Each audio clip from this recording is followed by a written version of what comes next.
How will future generations remember the worldwide impact of the COVID-19 pandemic? And what will it teach them? Those are just a couple of the questions that museums and cultural institutions around the globe are considering as they work to document life in the time of coronavirus. We get more tonight. Once bustling city streets, sitting deserted. A conversation between generations forced to stay apart. Grocery shopping dressed in a makeshift hazmat. A healthcare worker clearly exhausted on the front lines. These are some of the images that capture a pivotal time in history as museums and cultural institutions around the globe work to document the coronavirus pandemic. It's really important that for future generations, they're able to look back and see what had to happen in order for us all to be safe. And I also think it's a useful way of processing some of the really difficult feelings and frustrations that we all experience.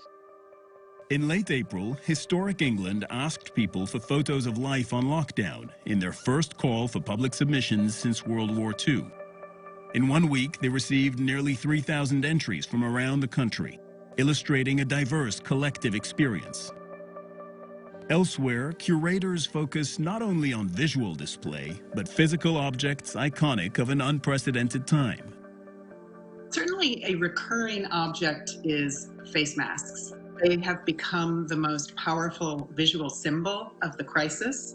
Also, they've become a political statement as well. Whether you decide to wear one or not can signal how you feel about the government's efforts to reopen. And another category that is growing is objects that are made by businesses who have pivoted their production in order to serve need during the crisis.